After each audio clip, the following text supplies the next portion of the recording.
Welcome back to Pure Victory Podcast. Hope you guys are enjoying the weather out there. Today's been a little bit blustery, but the snow is melting, so we're happy. Well, the listeners in Florida are like, "What are you talking about weather? We I don't know. even think about the I weather." know. Or We're always, California weather. What's weather? yeah, exactly, exactly. So no, Yes, we're loving life now though we're up in loving Edmonton. life. There's signs of hope for us, so we're happy. We're in April, and yesterday my son was like, "Hey, the snow is almost gone."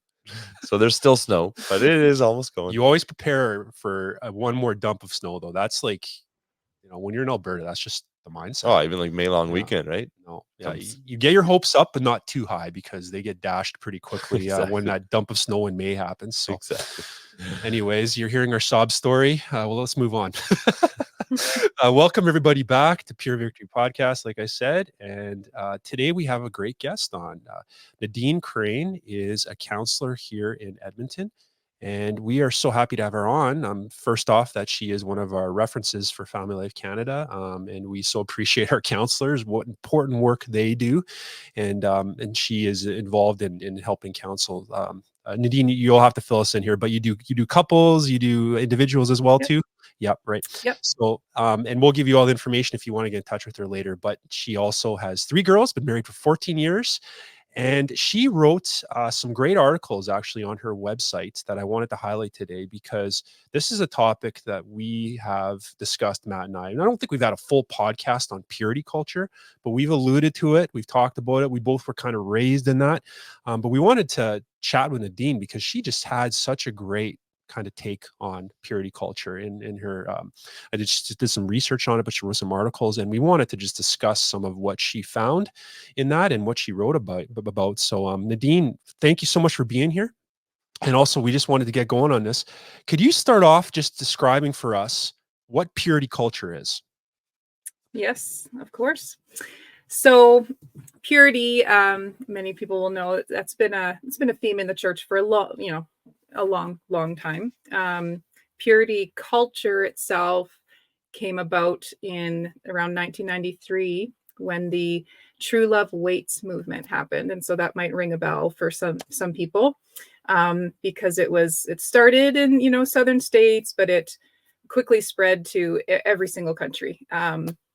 In pretty across the world, and there was campaigns and signing pledges of waiting till marriage, and this was created in response to raising.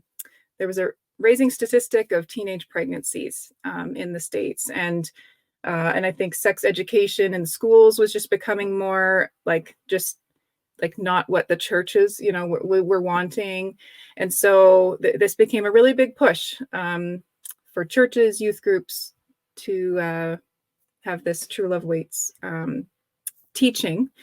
Yeah, I don't know if you want to ask. You can lead me to another question there, or if you want me to just keep going. Yeah, well, I was curious, like what were specifically they teaching? I know that they're trying to address what culture was saying in regards to this, which wasn't maybe helpful. It was actually more harmful. Mhm. But then, so there was this boomerang effect that happened, right? We were trying to want to get away from that. What can we talk about? How can we help people? And there was that kind of reaction. It was a reactionary thing. Am I right, Nadine? It was more of a reactionary. Yeah. Yeah.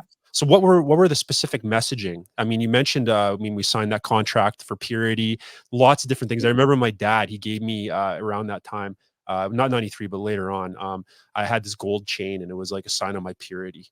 Yeah. The goal was that I would on my wedding night, I would take that chain off, and it didn't work out that way for me, but Yeah. that's another story for another time. But I had a V Yeah. card, right? I had a V card that I kept in my wallet, but it's just a hotel card that said V card. But then there's a purity ring, right? That people would have. Yeah. Rings, Yeah. Yeah. What were some of the teachings? What were some of the things that people would promote, and maybe like the teachings, and also maybe the benefit or the harm to those? Mm-hmm. Yeah. So the teachings that would, I think, be most remembered from what came out of it, because I will acknowledge, it was reactionary, but it was coming from a good place, right, of wanting to lead youth to, like, how can they follow God, how can they stay on the right path and not fall into sin, but the way that it was presented became quite black and white. If you wait until marriage, there are these blessings, right? So if you don't have sex, you stay a virgin until marriage, your marriage is blessed, your sex life is blessed, you will find, right, a wonderful spouse, right? These were things that were either assumed, alluded to, or in some cases promised, right, outright, that you receive that blessing when you put in this commitment and waiting. But on the other side of that, there was, okay, if you don't wait, right, or if you already haven't. Youth groups had many different versions of this, but there was, okay, these like metaphors, they'd pass around a styrofoam cup and everyone would rip it up a little bit, right? And at the end they'd say, this is, and I mean, I think they said this generally, but it was, so I think, male or female, but a lot of them were pointed, a lot of girls as well, right? So like, this would be your worth, or, do you think someone would want to take a drink out of this cup? That was the messages, chewed gum or a rose petal that everyone just pulled roses off, right? So it was the worth, especially for females, their worth was tied to whether or not they stayed a virgin for marriage. And so that was alluded to, someone wanting to marry them, but this is taught within a church, right? So that's very, very easily connected to what God thinks, right, about them as well.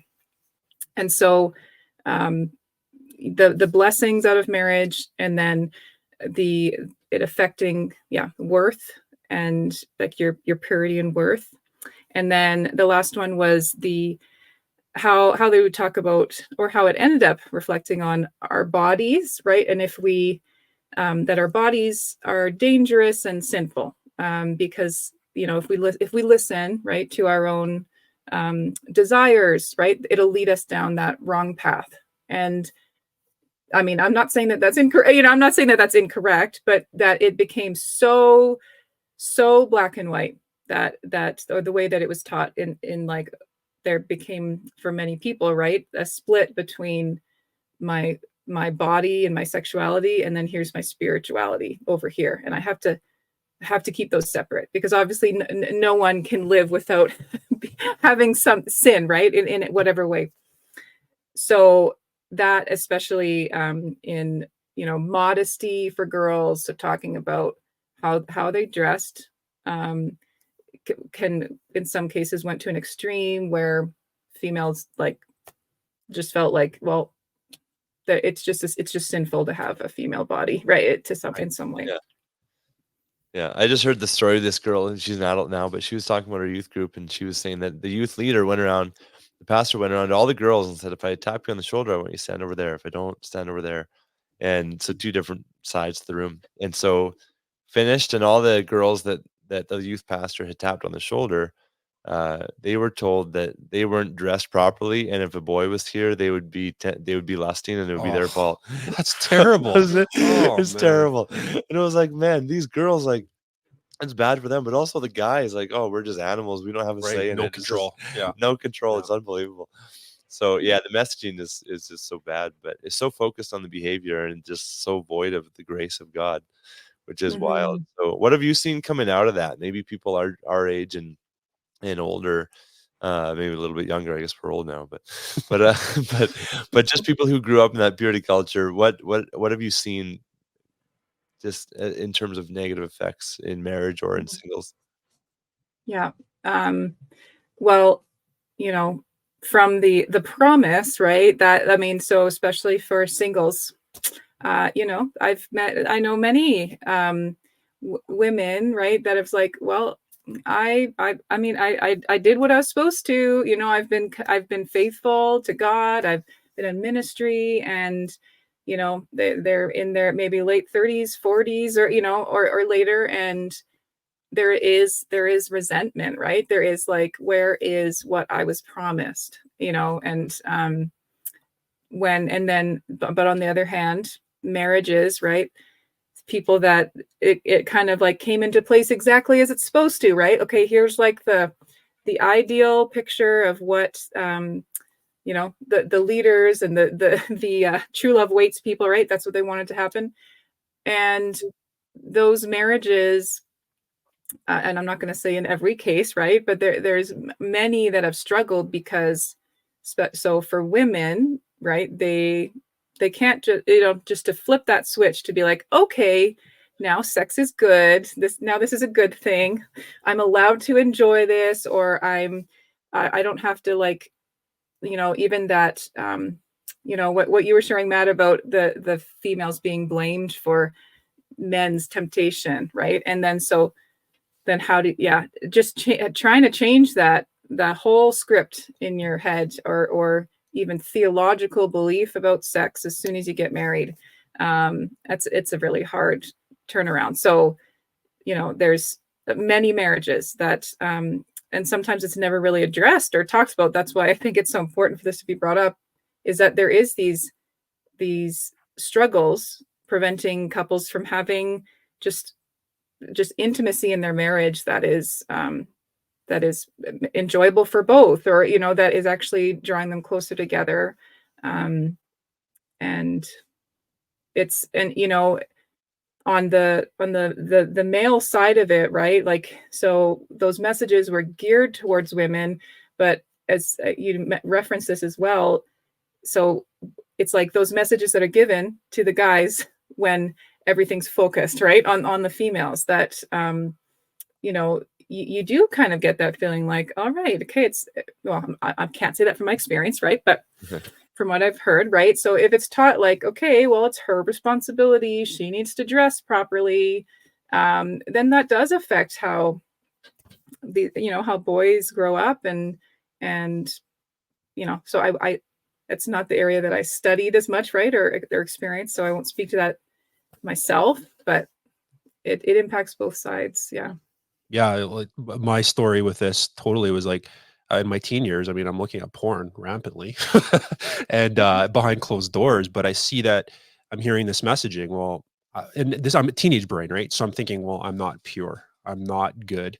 God doesn't love me. He doesn't accept me. I can't talk to anybody about this because I failed already. And now you talk about the cup, right? Well, I'm too damaged. I'm too far gone. So whatever, I'm just giving up. And there's that, you create this tier list. Like there's those that are on this tier and I'm on this tier. Two different sides, two different teams, and you just feel like you're other. And then that was, I mean, one of the reasons, there was many, but why I fell away from God for years of my teens, because I just couldn't come to terms with that messaging that I was taking on. Maybe it was an intended message, of course, but that's what I was hearing. And that's what happened. And I think so for many of us, that was something, a message that we had a hard time with. And not only affected us when it came to sex and when we moved into marriage, but just our identity in Christ. Like we had a hard time squaring away some of this messaging, and just receiving God's love and acceptance for us, just having a hard time receiving that. And even what you're saying, Nadine, with marriage, like it's so true, because don't think about sex. Don't think about sex. Don't think about sex. And then you get married. Now all of a sudden you've done it right. So now you're going to have a great sex life. It doesn't work that way, does it? And I think that so many people, like, you sold me a bill of goods, but now I'm realizing sex is actually really hard. Like I'm having to learn this intimacy thing with my spouse, and it's not as easy as it was promised for me. It's actually some work. There's some things about that I didn't realize that I was dealing with, or my spouse was dealing with, and learning this together takes time. And I didn't know that. And so you're right. There's kind of this resentment. Like I did everything right. Why is this not working out the way that it was promised to me? And that can be really difficult. So what are some things, like even out of your article, how does someone who's grown up in that messaging, what are some things that we can start to do to change the script, flip the narrative, and actually come to a true place in this regard, and understand the way God designed sex, and understand in our identity how he loves us and sees us? And how do we start to change some of this messaging, which is really deeply ingrained at times? Yeah. You know, I always point to the what are the theological, you know, pieces of this, right? Because that's when it comes down to it, right? Our, you know, even, yeah, like you shared, how thinking how God would views us, right? That we're and that's what can push people or teens away from the church or God in general. So even recognizing that purity culture really took things back to like legalism of Old Testament in a way, right? Like it, because the grace of Jesus, I mean, it was being taught, but that's not the message that was going deep, right? And what people were walking around with. They were getting the message of, I can't, it's like as if I can't approach the temple of God because of this sin, right? That Old Testament, right, experience, which takes away everything Christ did, right? That completely eliminates that. And so really that theological understanding of how, the work that God did. And I mean, I write about it in my on my website there, of God, coming to the garden, right? And then temple, the tabernacle, temple, and then finally in Jesus, right, as a person, and the work that was done so that we could just approach and be with God, even though we are not, perfect and holy like he is. And the fact that Jesus, the women that he approaches, the people he approaches, right? All these stories we know, it's like, it's good to think about, would any of these people have fit this, purity culture bill, right? Or this, the status, right? That high status that evangelical Christianity would have said, these are the these are the best ones following God. They wouldn't have, like the bleeding woman, the woman at the well, and the blind men, all these people that were seen as sinful, right? And they were outcast. And that's who Jesus approached. And I think one of the biggest theological things, so strings through the Bible, is how purity was about being able to be in God's presence. That was the whole goal of it. So when we talk about purity culture, right, and it ends up being aimed so much towards like marriage, right, a physical marriage or that relationship, but really purity is meant for us to be in God's presence, and nothing we are going to do is going to undo what Jesus, right, already did, so that we can be in God's presence. And that understanding that the theological truth of that is, it takes a lot of pressure off of, can I approach God, right? After messing this up, right? It maybe doesn't make it easy, but being able to understand that, I guess, would be the first part of that. Well, it is, yeah. Like having who can ascend the mountain of God? Those with a pure heart, clean Right. hands, and it's that God cleanses us. We can't do it on our own because He wants us. It's not like strive, and if you're good, then you can approach Him. It's Hebrews 4, like everything is laid bare before Him. But Jesus was tempted in every way. He could empathize with you, lead you out, and you could approach the throne with confidence. Yeah. With confidence. That's what a great word, with confidence. Yeah. like the minute after you commit sexual sin. Yeah. Everything's laid bare. Yeah. You can approach Him with confidence to receive grace and mercy. It's so cool that we can do that. That message was so lost. I remember hearing a woman where she'd saved herself, her husband saved herself, then they had trouble sexually in marriage, and she's like mad at God because, hey, I saved myself and now this is what I get. Like, where did this curse come from? And another couple I remember talking about that they had not like had intercourse, but they had fooled around with different boyfriends and girlfriends in their years before we get married. But then they come together and they don't have a good sex life. There's all this trouble, like Braden's talking. We got to figure each other out, and it's harder. And we're just so not equipped. We're not equipped to have sex talks in marriage, but also we're just like, oh, I must be cursed because I did something. Right. And then we take that mindset into it, and then we feel punishment, feel guilt and condemnation because of what we've done, rather than living in the grace of God, approaching Him with purity in our hearts. So I love what you're saying. I remember for me, it was always purity meant sexual things. The word intimacy too is another one, Yeah. right? People talk about, oh, the last time I was intimate with my wife.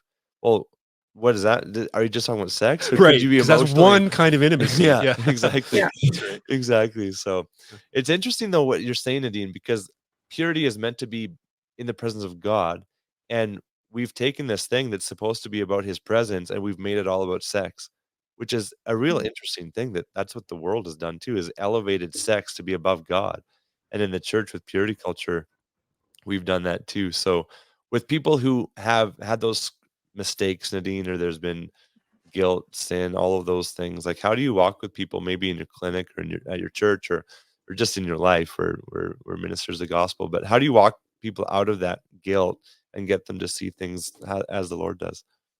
Mhm. One of the biggest things I like to highlight, because it's just, in general, it's kind of missing, I find, in church culture, is the importance of our how we view our body, and just as ourselves, and kind of like I said, that we can tend to separate our spirituality and our physicality, sexuality in our bodies over here, but spirituality is over here.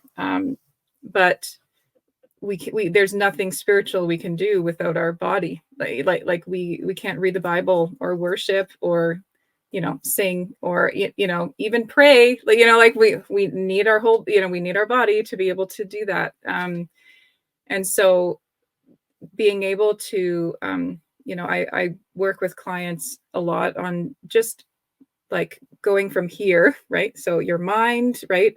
And even in a Christian sense, right? Just that head knowledge, that scriptural knowledge, and how do we practice,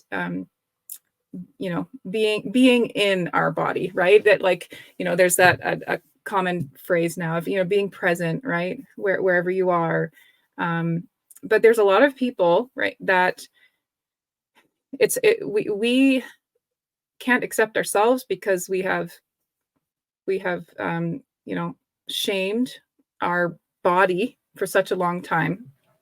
And I think often we can get away with thinking like, well, that's my body, right? Like as if it is separate. But it's not how God created, our body and our spirit.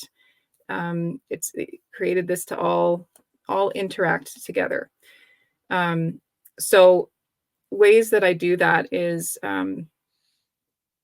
like, walking through how our body, it is good, right? And how it is something that we need to connect with God, but also, it starts with the body, right? And then that leads into how how, like, then just sorry, sex with our spouse, right, can be good, right? So for those that struggle with sexual shame, which is something that I'm sure women or men, right, could experience, but for women it could be, there's nothing sinful or wrong happening, but a feeling of shame happens, right? So right after, and to have to be able to learn how to undo that, right?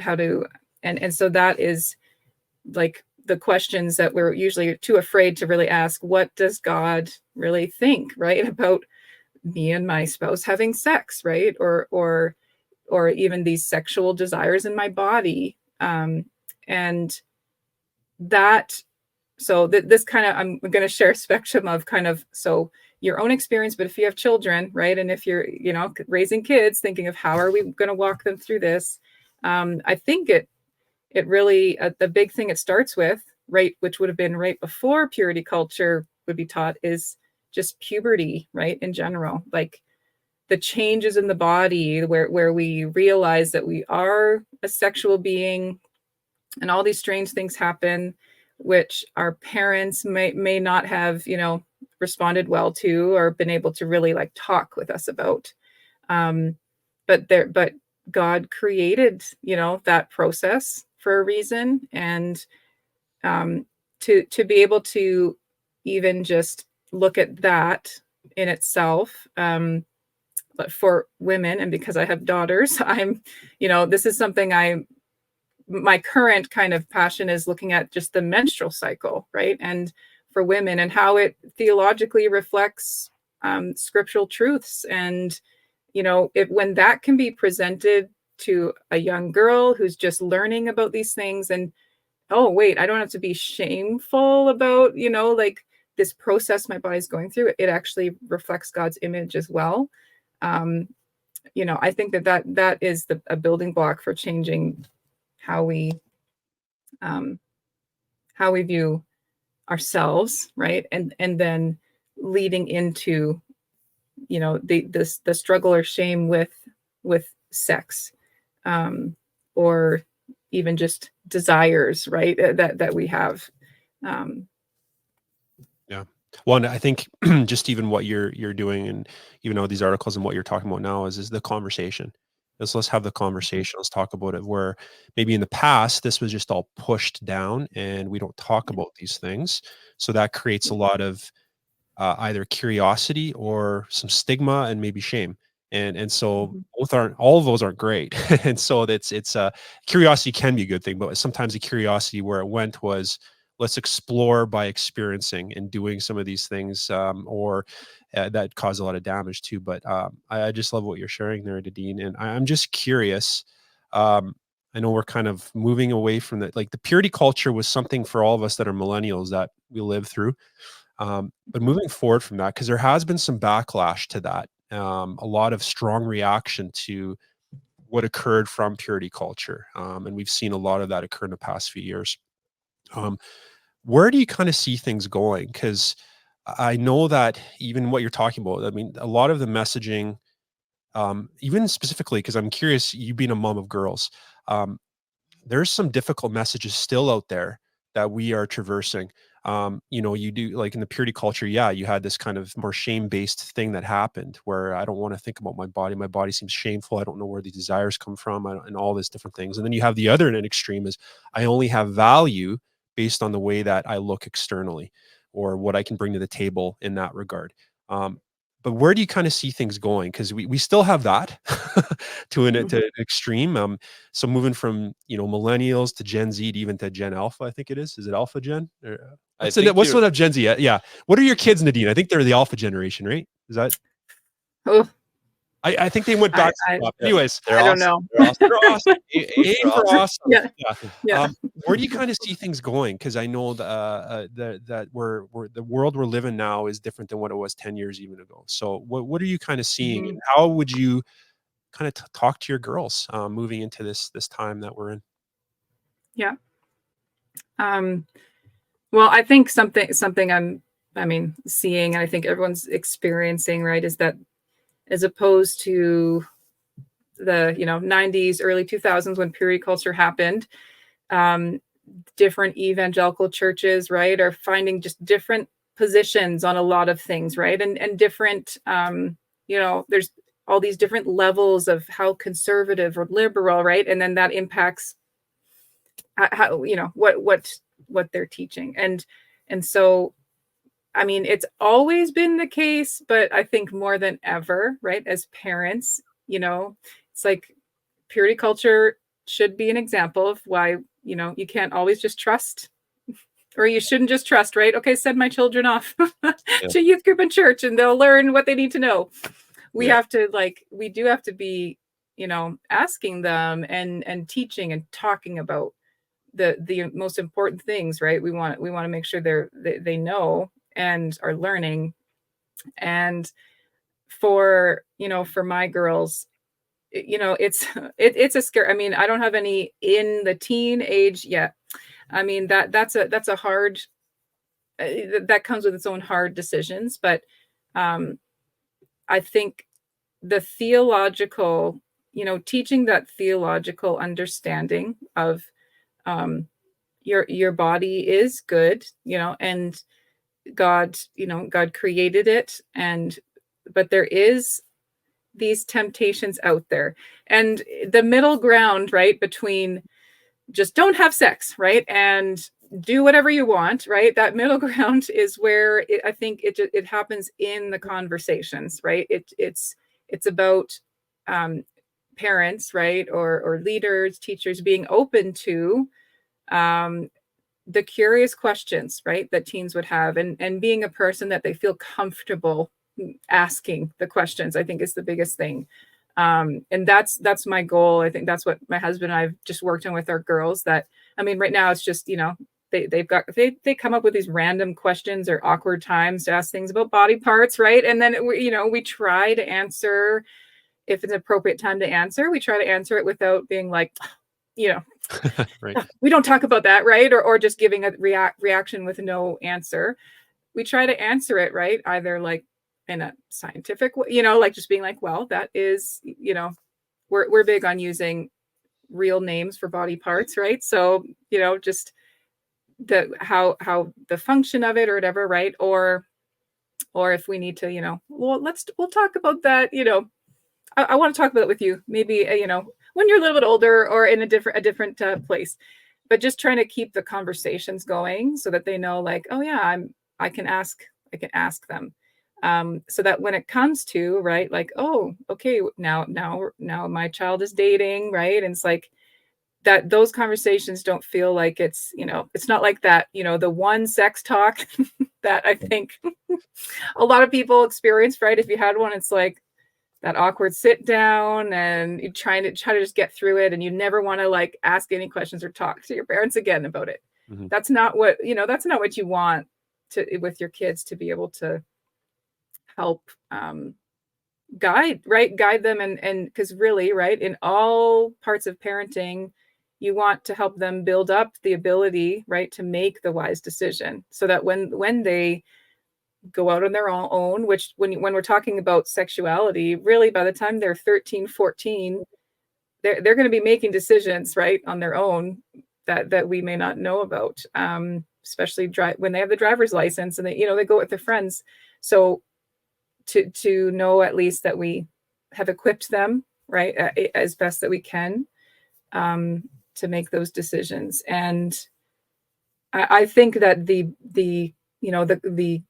core, I was going to say, purpose or idea of purity culture, right? I still agree with that. But I think it's more,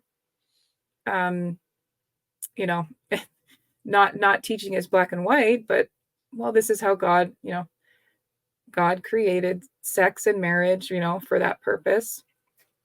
And there's no, not giving any guarantee, right? But just that focused more on, the theological, right, purposes for that. And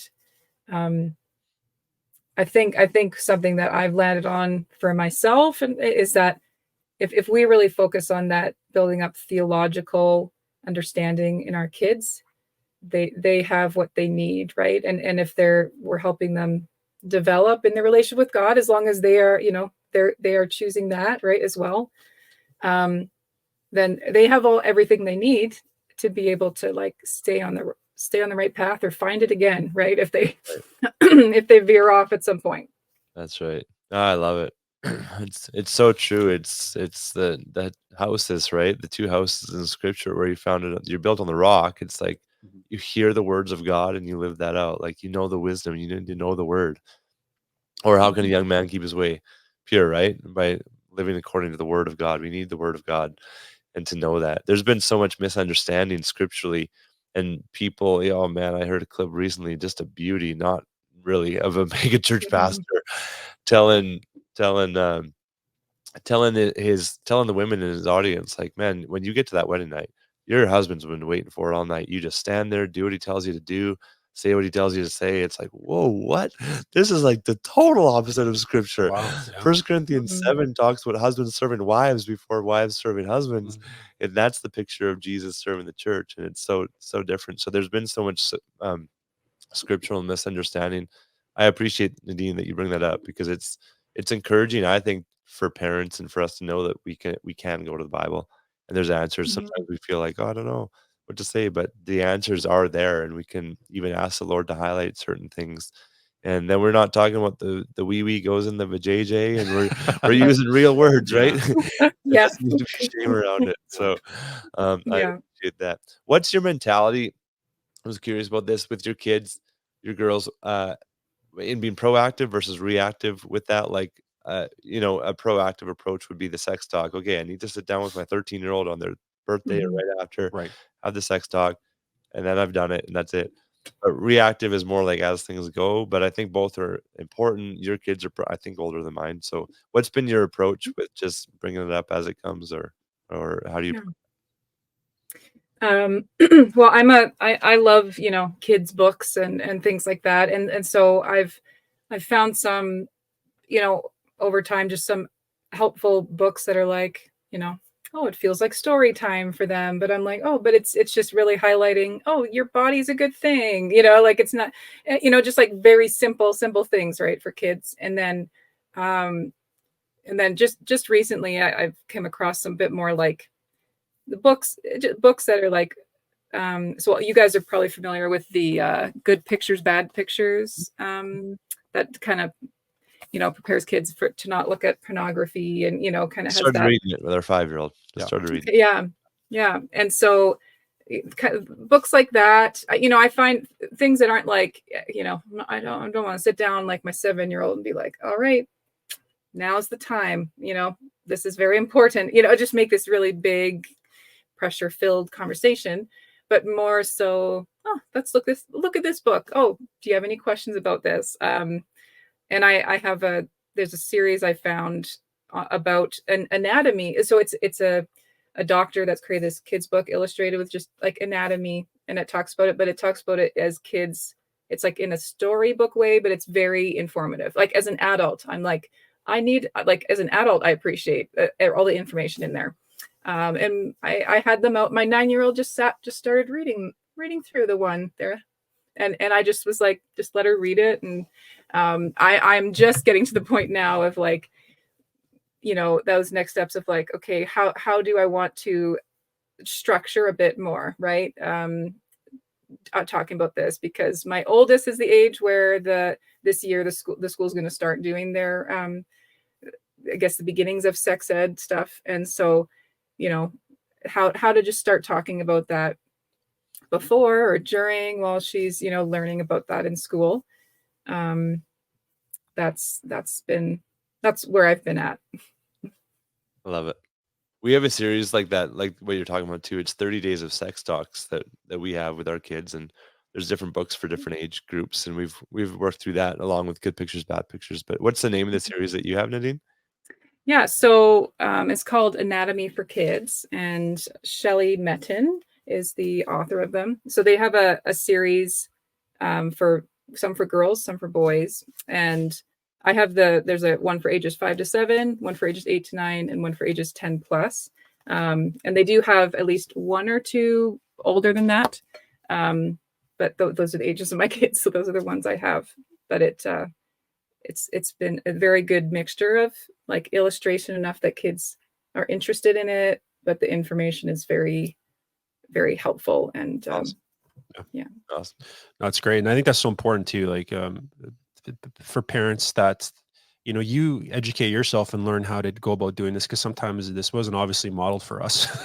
Yeah. I know for myself, my mom and dad, I mean, it was kind of that awkward conversation. So if we can learn how to create an ongoing place and space where our kids can come talk to us, that'll create a better messaging, I think, that will serve them well moving into adulthood, and help us maybe move more into the good things of purity culture. You know, addressing, yes, of course, we got to be responsible for our actions. We want to follow God's model for us and be led in that, but at the same time, understand His love for us. He doesn't put shame on us, and to have that understanding that just fuels our life in regards to our identity and how we live out when we get married. So, I really appreciate everything that you're talking about, Nadine. Where can people find you? So NadineCrain.com that's where my information about counseling and my website, and then you can contact me through that as well. If any, I enjoy doing, you know, speaking or whatever, if some a church or anything. So you can contact me through the website as well.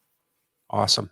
And that's where you can check out some of her article stuff and other stuff as well too. And I highly recommend you do that because it's great. Thanks, Nadine, so much for being on. We really appreciate you taking the time with us today. Yeah, thank you for having me. And everybody out there, hope you're doing well. Again, we're praying you on, and thank you so much for engaging with us. Please share the podcast, give us some reviews, spread the word. It helps us just reach more people. So we thank you for all of those that are doing that as well. So check in with you next week. Have a great week.